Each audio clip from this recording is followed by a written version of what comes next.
빌립보서 2장 5절로부터 11절까지의 말씀. 자, 이 말씀 우리 한 절씩 교독하겠습니다. 너희 안에 이 마음을 품으라. 곧 그리스도 예수의 마음이니 그는 근본 하나님의 본태시나 하나님과 동등됨을 취할 것으로 여기지 아니하시고 오히려 자기를 비워 종의 형체를 가지사 사람들과 같이 되셨고 사람의 모양으로 나타나사 자기를 낮추시고 죽기까지 복종하셨으니 곧 십자가에 죽으심이라. 이러므로 하나님이 그를 지극히 높여 모든 이름 위에 뛰어난 이름을 주사 하늘에 있는 자들과 땅에 있는 자들과 땅 아래에 있는 자들로 모든 무릎을 예수의 이름을 꿇게 하시고 함께 있습니다. 모든 입으로 예수 그리스도를 주라 시인하여 하나님 아버지께 영광을 돌리게 하셨느니라. 아멘. 자, 오늘은 빌립보서 2장 5절로부터 11절까지의 말씀을 통해서 고난과 영광, 노 크로스, 노 크라운이라는 제목으로 하나님의 말씀을 함께 나누도록 하겠습니다. 우리가 12제자, 예수님의 12제자를 살펴보는 중에 오늘은 종료주일이고 다음 주일은 부활주일이기 때문에 이제 절기 관련 말씀을 2주 동안에는 좀 전하려고 그래요. 자, 오늘은 종료주일이죠. 그리고 이번 주간을 가리켜 고난주간이라고 부릅니다. 종료주일이라고 부르는 까닭은 예수님께서 예루살렘을 입성하실 때 사람들이 종려 가지를 꺾어 예수님을 환영했기 때문이에요. 반면 고난주간이라고 부르는 까닭은 예수님이 이제 이번 주 금요일에 십자가에 달려 죽으시기 때문입니다. 고난이 심화되고 또 더 깊어지기 때문에 이번 한 주간을 가리켜 고난주간이라고 부르는 것입니다. 이와 같은 고난주간을 가리켜 초대교회에서는 The Great Week라고 불렀다고 그래요. 큰 주간, 위대한 주간이라고 부른 것입니다. 왜 위대한 주간이라고 불렀을까요? 예수님께서 위대한 일을 행하셨기 때문입니다. 우리를 위해서 죽으시고 또 우리를 위해서 부활하셨기 때문에 그 주간을 The Great Week라고 부르게 됩니다. 그런 측면에서 이번 한 주간이 중요해요. 예수님의 공생에 모두가 다 중요하지만 그 중에도 이 마지막 한 주간이 매우 중요합니다. 공생의 정점이라고 할 수 있습니다. 그런 의미에서 한번 이번 고난주간 한 주간을 좀 살펴보면, 재구성해보면 일요일이죠. 예수님은 예루살렘에 입성하세요. 그때 많은 사람들이 자신의 겉옷을 바닥에 깔고 종려가지를 깎아 예수님을 환영합니다. 호산나 다윗의 자손이여 찬송하리로다. 주의 이름으로 오시는 이여 가장 높은 곳에서 호산나 하면서 열렬히 주님을 환영하게 돼요. 그리고 다음 날 월요일 예수님은 예루살렘 성전에 들어가세요. 그런데 이 예루살렘 성전이 더러워진 거예요. 돈 바꾸는 자들, 매매하는 자들. 그래서 예수님이 그 성전을 깨끗하게 정화하시는 성전 청결의 사건이 월요일에 있게 됩니다. 그리고 다음 날 화요일에는 소위 화요 신학 논쟁이라는 것이 있어요. 예수님의 적대자들이 예수님께 질문들을 하는 것. 그때 예수님이 잘 대답하시고 승리하시는 그런 내용이 있어요. 그리고 예수님 그 저녁에 감람산에 오르세요. 맞은편 그 예루살렘을 바라보시면서 예수님이 우십니다. 왜냐하면 이 예루살렘이 이제 한 40년 지나면 완전히 황폐화되거든요. 돌 위에 돌 하나도 남김없이 로마에 의해서 무너지게 됩니다. 그걸 예수님 미리 내다보시는 거예요. 그래서 안타깝게 그걸 바라보시면서 우시는 장면이 예루살렘아 예루살렘아 하시면서 우시는 장면이 있습니다. 그런가 하면 수요일에는 예수님이 잠깐 쉬세요. 제자들과 함께 휴식하십니다. 그때 가룟 유다는 예수님을 팔려고 이제 모의를 진행해요. 자, 목요일이죠. 목요일 우리가 잘 아는 대로 성목요일. 이제 예수님이 다락방에 제자들과 함께 모임을 가지세요. 식사 자리를 배설하신 것입니다. 그때 예수님이 제자들의 발을 씻기세요. 겸손과 섬김의 모범을 보이십니다. 그리고 최후의 만찬을 나누시는 거죠. 그리고 새 계명을 너희에게 주노니 서로 사랑하라. 사랑의 계명을 말씀해 주세요. 그리고 나서 겟세마네 동산에 오르십니다. 그곳에서 땀이 피가 되도록 하나님께 기도하는, 그것이 바로 목요일에 있던 내용입니다. 그리고 결국에는 가룟 유다의 이끌림을 받은 사람들이 예수님을 체포하는 그런 일이 있게 돼요. 마지막 금요일, 성금요일이죠. 이제 예수님이 신문 받으세요. 안나스 가야바 그 대제사장에게 신문 받으시고, 그리고 나서는 이제 빌라도의 법정에 서게 됩니다. 그런가 하면 또 헤롯 왕에게 보내지게 되는 거예요. 그러니까 예수님께서 이곳저곳 법정에 전전하시다가 결국 빌라도에 의해서 사형 언도를 받으세요.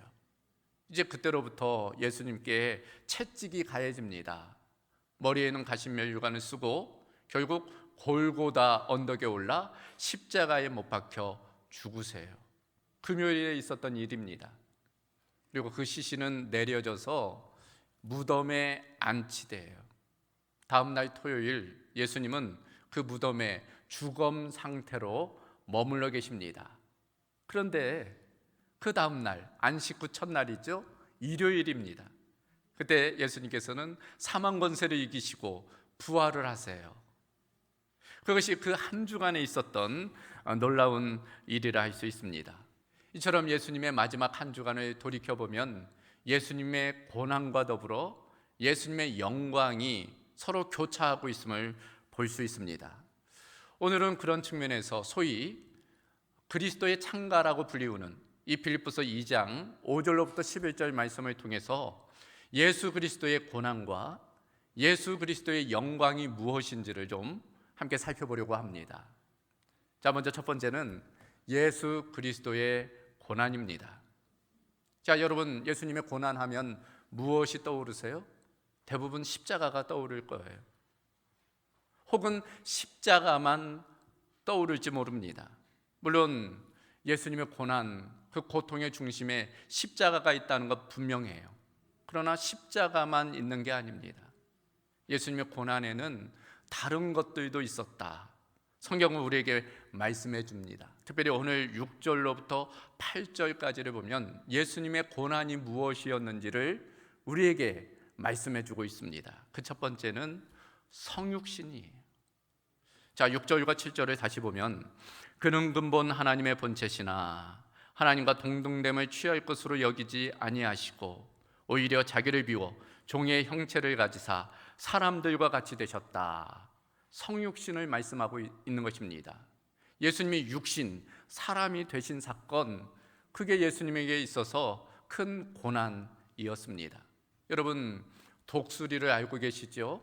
독수리를 가끔 우리는 동물원에서 보지만, 그러나 TV를 보면은 이 독수리가 창공 높이 날아오르는 것을 보게 돼요. 자유롭게 날개를 펴고 비상하는 이제 그런 모습을 보는 것입니다. 그런 이야기를 합니다. 독수리를 포획할 때가 있다는 거예요. 그래서 작은 새장에 이 독수리를 가두어 두면 2주를 가지 못한답니다. 죽어버린다는 거예요. 그 이유는 분명하다는 거죠. 하늘 위를 마음껏 자유롭게 날아다니는 하늘의 왕자라 불리우는 이 독수리가 그 작은 새장에 갇히게 되면은 그 치욕과 고통 가운데 죽게 된다는 거예요. 예수님은 누구실까? 오늘 본문에 따르면 예수님은 하나님의 본체시다. 곧 하나님이라는 거예요. 그러니까 우리가 삼위일체 하나님을 고백하잖아요. 성부 하나님, 성자 하나님, 성령 하나님. 이분은 같은 하나님이에요.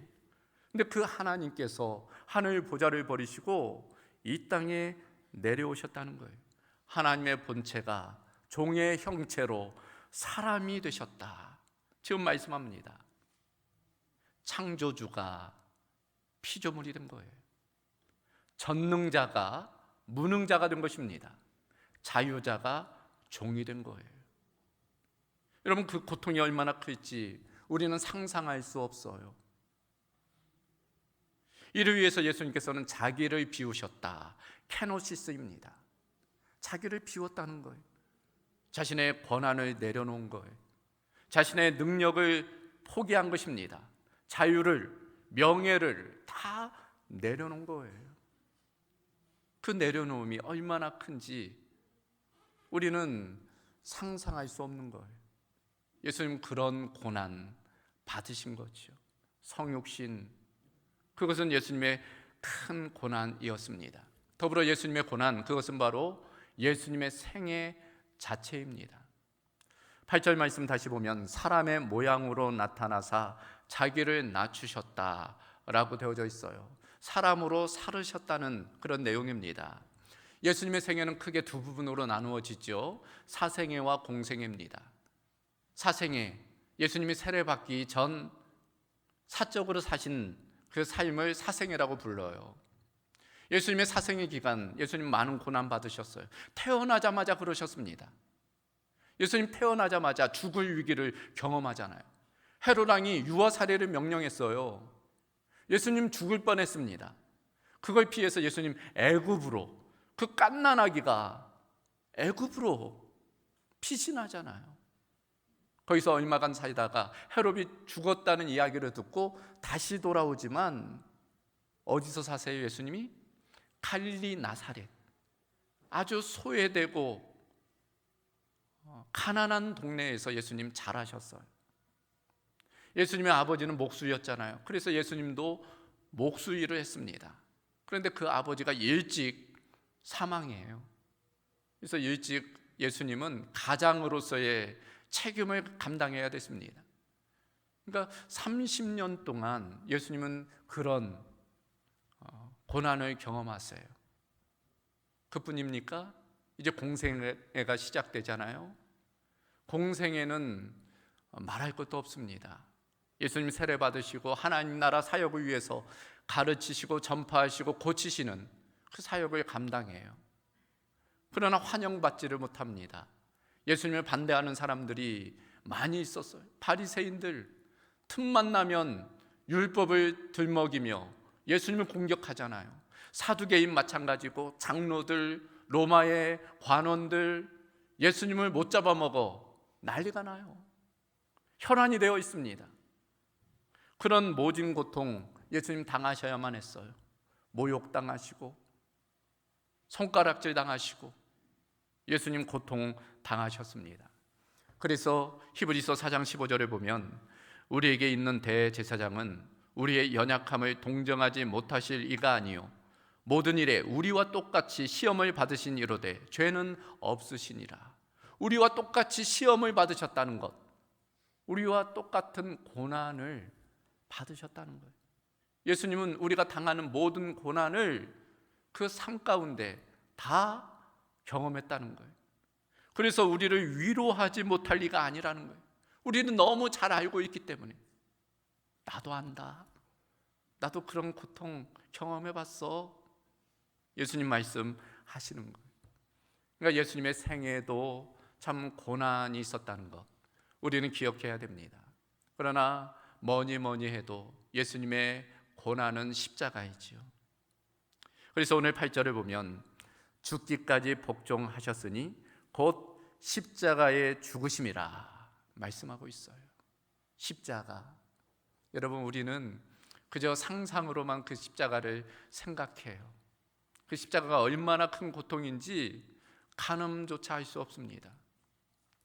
그걸 가시적으로 잘 보여준 영화가 있죠. 한 20년 전에 여러분도 뭐 다 보셨을 것 같은데 더 패션 오브 더 크라이스트라는 영화입니다. 2003년인가요? 그때 개봉한 것 같은데 저도 성도들과 함께 극장에서 본 경험이 있어요. 충격이었습니다. 막연하게 생각했던 그런 것들을 영상에서 볼 때 참 충격이었다는 그런 경험이 지금도 떠올라요. 여러분, 예수님의 고통 크게 세 가지였죠. 먼저는 육체적인 고통이었어요. 여러분, 십자가 지기 전에 예수님 모진 매를 맞으세요. 채찍에 맞으십니다. 채찍이 그냥 채찍 아니에요. 가죽 끝에 납덩어리, 쇳덩어리 혹은 뼈 조각이 걸려 있습니다. 그래서 채찍이 한번 몸을 휘감아치면은 그 납덩어리가 몸에 박히는 거예요. 살점에 박히는 겁니다. 뺄 때 살점이 터져나와 피가 낭자합니다. 그걸 무려 예상컨대 40에 하나 감한매 한 39대 정도 맞았으리라. 머리에는 가시면류관을 쓰세요. 여러분 탱자가시 아십니까? 탱자가시는 아무것도 아니에요. 성지순례 가보면 그 가시를 봅니다. 탱자가시보다 서너 배 크고 억세요. 그걸 머리에 쓰신 거예요. 십자가 지고 골고다 언덕에 오르세요. 못에 박히시죠. 세 개의 못. 그리고 나중에는 창의 옆구리가 찔리세요. 얼마나 그 고통이 컸던지 오전 9시에 십자가에 못 박혔던 그 예수님은 오후 3시에 운명하세요. 6시간 만에. 보통 십자가에 매달리면 적게는 2, 3일, 많게는 보름까지도 매달려 있는다고 그래요. 살아 있는다는 겁니다. 근데 얼마나 예수님은 모지게 맞으셨는지, 고통당하셨는지 6시간 만에 운명하셨다는 것입니다. 여러분, 육체적인 고통만 있었을까요? 정신적 고통은 더 컸지요. 그 사랑하는 제자들이 배신하잖아요. 가룟 유다는 예수님을 팔아먹고, 그렇게 믿었던 수제자 베드로는 예수님을 한 번도 아니고 3번씩 모른다고 부인하고, 철석같이 예수님을 따르겠다고 다짐했던 그 제자들은 다 뿔뿔이 흩어졌어요. 그뿐입니까? 군중들이 모욕하고 군병들은 조롱하고, 예수님 수치심, 배신감, 외로움, 그런 것들을 오롯이 견디셔야 했습니다. 더 큰 고통이 무엇이었을까요? 하나님과의 분리의 고통, 영적인 고통이에요. 하나님의 외면을 받으신 거예요. 예수님이 이렇게 절규하시죠. 제9시에 예수께서 크게 소리 지르시되 엘리 엘리 라마 사박다니 하시니, 이를 번역하면 나의 하나님 나의 하나님 어찌하여 나를 버리셨나이까. 하나님에게조차 버림받은 것 같은 그런 영적인 고통을 예수님 받으셨어요. 예수님이 능력이 없어서 그랬을까요? 만약 힘이 없어서 그런 고통을 받아야만 했다면 어쩔 수 없으니 견뎌야 되겠지요. 그러나 예수님은 능히 그 모든 것을 이겨낼 수 있었어요. 십자가 피할 수 있었습니다. 그럼에도 불구하고 오늘 말씀에 따르면 예수님 죽기까지 복종하셨다는 거예요. 그러니 예수님의 고통이 얼마나 컸겠는가. 종합해 보면 예수님은 성육신, 하나님이 인간이 되셨어요. 공생에 우리가 겪는 모든 고난을 경험하셨습니다. 십자가, 죽기까지 복종하셨어요. 그 과정에서 자기를 비우시고 낮아지시고 복종하셨어요. 여러분, 자기를 비우는 게 쉬워요? 나를 포기하는 게 쉽습니까? 낮아지는 게 쉬워요? 복종하는 게 쉽습니까? 인생을 살다 보면 그것만큼 어려운 것도 없어요. 우리는 조금만 자존심에 상처나면 으르렁거리잖아요. 조금만 나를 무시하면 견디지를 못해요.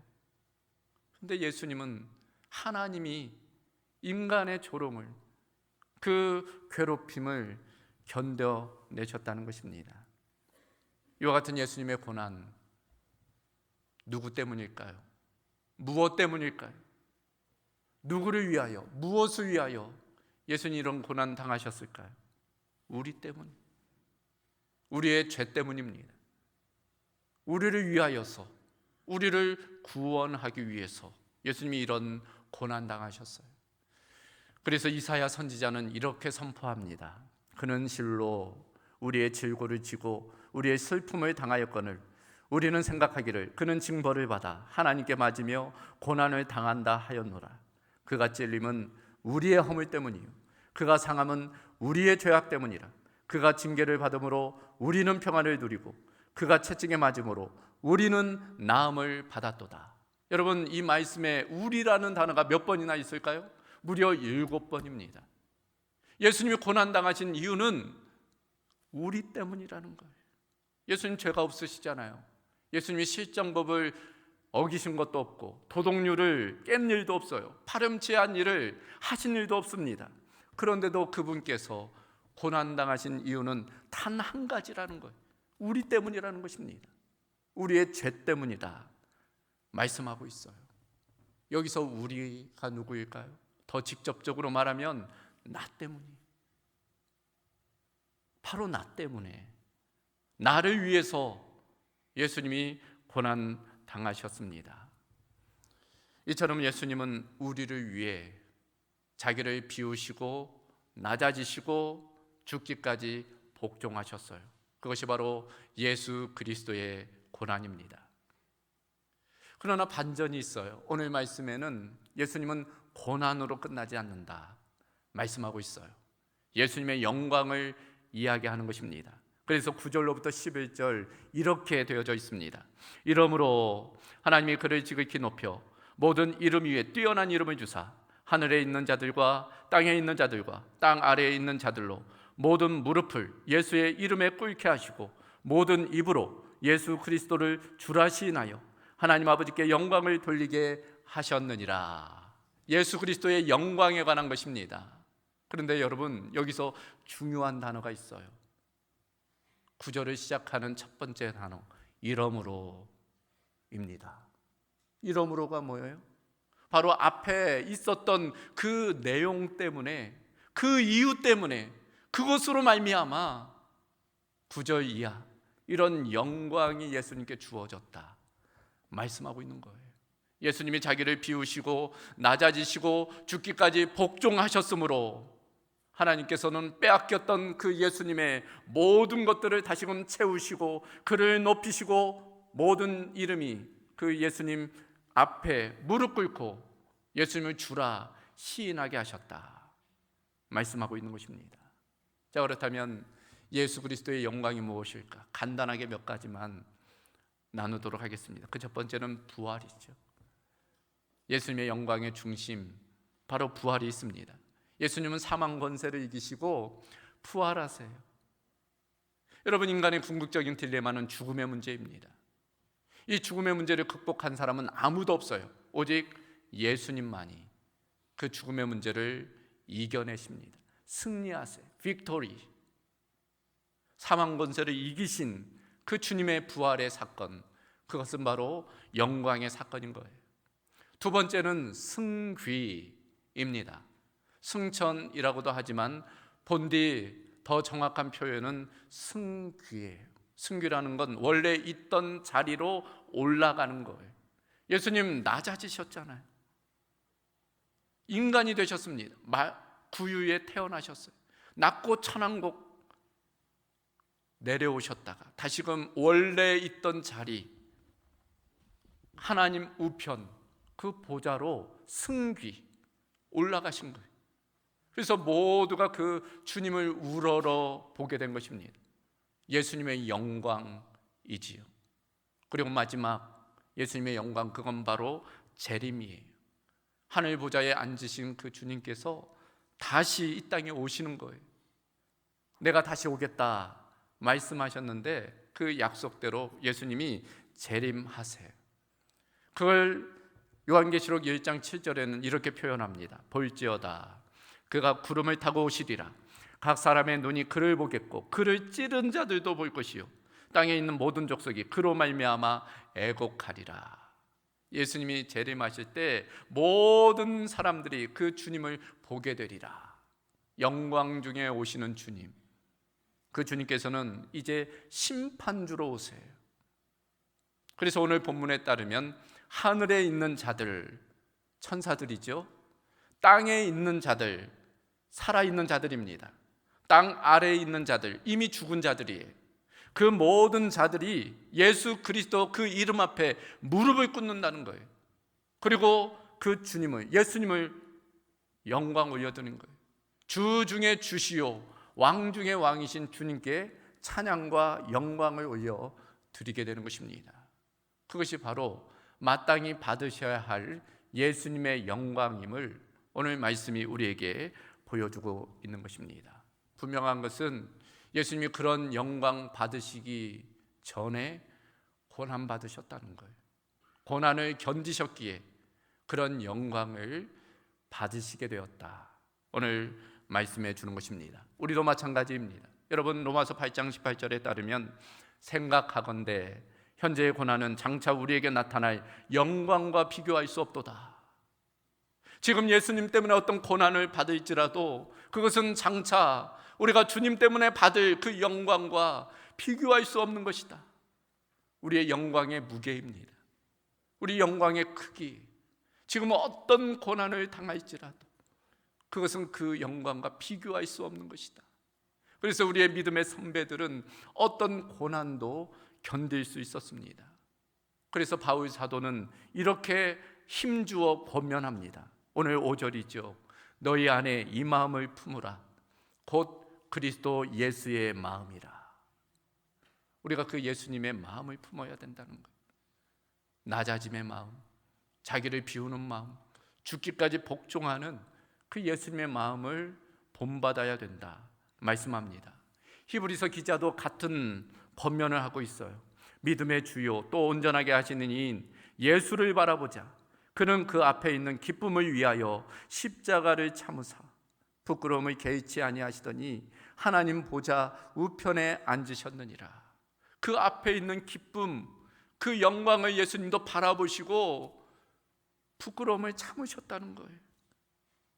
그리고 결국 하나님 보좌 우편에 앉게 되셨다 말씀합니다. 그러므로 우리도 주님을 믿는 성도로서, 주님의 제자로서 우리에게 맡겨진 십자가가 있잖아요. 그 십자가 지고 묵묵히 또 주님을 따라야 될 줄로 믿습니다. 고난 주간을 맞아 우리 모두 가운데 그런 결단 있기를 주님의 이름으로 소망합니다. 말씀을 정리합니다. 여러분, 예수님은 비우셨기에 다시 채울 수 있었습니다. 예수님은 낮아지셨기에 높아질 수 있었어요. 예수님은 죽기까지 복종하셨기에 모두의 주가 되셨습니다. 고난 받으셨기에 영광 얻으셨어요. 그래서 그런 말이 있습니다. No pain, no gain. 고통 없이는 없는 것도 없다는 거예요. No cross, no crown. 십자가 없이는 멸류관도 없다는 것입니다. 우리가 고난을 견디고 이겨낼 때 그 고난보다 더 큰 하나님의 영광을 경험하게 될 줄로 믿습니다. 우리 모두에게 그런 결단, 그런 믿음의 여정이 있기를, 결국 승리하는 하나님의 영광을 경험하는 은혜가 있기를 주님의 이름으로 소망합니다. 자, 이 시간 우리 함께 기도하겠습니다. 여러분 결단하세요. 여러분 마음을 비우시고 내려놓으시기 바랍니다. 여러분 자존심, 여러분의 명예 내려놓으세요. 주님을 위해서는 그런 것 내려놓을 것 내려놔야 됩니다. 포기할 것 포기해야 돼. 주님께서는 죽기까지 복종하셨는데 우리가 주님의 제자라면 마땅히 주님을 위해서 견뎌야 할 것 견디고 이겨내야 될 것 이겨내야 될 줄로 믿습니다. 고난주간을 맞아 자신의 십자가를 기억하고 그 십자가 버리지 않고 끝까지 주님을 따르겠다는 그 결단으로 이 시간 함께 기도하도록 하겠습니다. 감사하신 아버지 하나님, 오늘 종려주일을 맞아 또 고난주간을 시작하며 주님께서 어떤 고난을 받으셨는지 돌아보고, 그러나 그 고난 끝에 어떤 영광을 또 받으셨는지를 바라보게 하심을 감사합니다. 고난은 고난으로 끝나지 아니하고 고난 뒤에는 반드시 영광이 주어짐을 우리가 믿음과 소망 가운데 바라보게 하여 주시옵시고, 우리에게 맡겨진 그 십자가 지고 묵묵히 주님을 따르는 은혜가 있게 하여 주시옵소서. 우리 때문에 이 땅에 오시고 우리 때문에 죽으시고 또 우리 때문에 다시 부활하 승리하신 그 예수님을 우리가 굳건히 붙들게 하여 주시며 믿음의 주요 온전하게 하신 예수 그리스도를 믿고 순종하며 나아가는 은혜가 있게 하여 주시옵소서. 우리 공동교회 가운데 주님의 강한 용사들, 주님의 제자들이 일어나게 하여 주시옵시고, 주님 오실 때까지 주님의 나라를 위하여 헌신하는 주님의 일꾼들이 세워지게 하여 주시옵소서. 감사하신 아버지 하나님, 종려주일을 맞아 고난주간을 시작하며 주의 고난과 그 영광을 나누게 하심을 감사합니다. 예수님이 우리를 위해 이 땅에 오시고 우리를 위해 고난받으시고 또 우리를 위해 부활 승리하신 것 우리가 기억하며 우리도 주님을 위해 고난받고 주님 때문에 영광받는 은혜가 있게 하여 주시옵소서. 우리에게 주어진 십자가 외면치 않게 하여 주시며 묵묵히 그 십자가 지고 하나님의 나라, 주님의 나라를 위해 헌신하는 귀한 일꾼들이 우리 공동교회 가운데 일어날 수 있도록 하나님 역사하여 주시옵소서. 예수 그리스도의 이름으로 기도하옵나이다. 아멘.